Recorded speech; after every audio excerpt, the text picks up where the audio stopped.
Lancée depuis le 12 avril 2023 à Mandjo, dans la région de l'Est, la CESU, entendez couverture santé universelle, est désormais une réalité au Cameroun. Confirmation a été faite ce 4 octobre 2023 par le docteur Manaouda Malachi, ministre de la Santé publique, qui était face à la presse dans son département ministériel. À cette importante conférence de presse, au cours de laquelle nous nous proposons ensemble d'évaluer l'implémentation en cours de deux projets majeurs de notre département ministériel. Comme vous le savez, la couverture santé universelle est entrée officiellement dans sa phase 1 le 12 avril 2023 à Mandjo, dans la région de l'Est, en présence d'une foule immense venue magnifier ainsi le démarrage de ce projet présidentiel tant attendu par les populations. En effet, le lancement de la mise en œuvre progressive de la CSU permet de célébrer une fois de plus les efforts constants de Monsieur le Président de la République, Son Excellence Paul Biya, en direction du secteur de la santé au Cameroun, ce qui trahit d'ailleurs fort visiblement ses intentions pour ce secteur névralgique.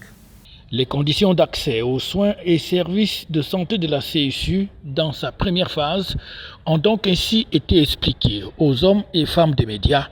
afin que nul n'en ignore. Seigneurs invités, mesdames et messieurs, il ne vous échappe certainement pas que le Cameroun a pris l'engagement d'améliorer l'accès aux soins et services de santé pour tous, tout en garantissant la dignité de la personne humaine. Ceci passe notamment par la réduction des paiements directs des ménages, la mutualisation des efforts et la mise en œuvre de la solidarité dans la prise en charge des soins à la fois préventifs et curatifs offerts aux populations. Cette démarche qui s'est inscrite dans un ensemble de mesures qui vise à garantir un accès universel et digne aux personnes au service des soins de santé essentiels pour une meilleure protection sociale de toutes les personnes sur le territoire national. Il s'agit là de mesures prises en cohérence avec l'engagement politique du chef de l'État qui, à travers la vision de la stratégie sectorielle de santé 2020-2030,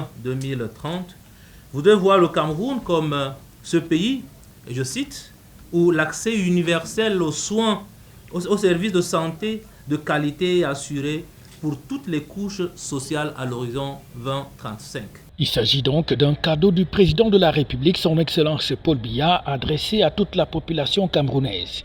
Mais pour cette première phase, les enfants de 0 à 5 ans, les femmes enceintes, les nouveau-nés jusqu'à 42 jours de vie, les personnes vivantes avec le VIH-Sida, la tuberculose ou encore l'onchocercose et les personnes sous dialyse vont donc, puisqu'elles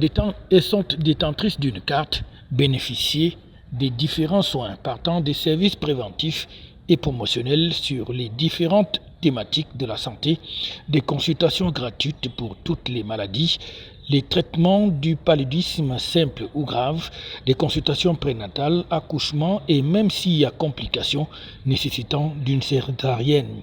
la prise en charge du nouveau-né jusqu'à 42 jours de vie, des traitements pour les personnes vivantes avec le VIH-Sida et les séances de dialyse pendant 1 an. Et pour tout ceci, il faudra tout simplement débourser pour les femmes 6 000 francs CFA. Et pour les personnes vivantes avec le VIH-Sida, c'est l'État qui prend tout en charge et 15 000 francs au lieu de 520 000 francs pour les personnes sous dialyse. Voilà donc quelque chose qui va révolutionner la santé des Camerounais sur toute l'étendue du territoire national. FH News, votre télévision.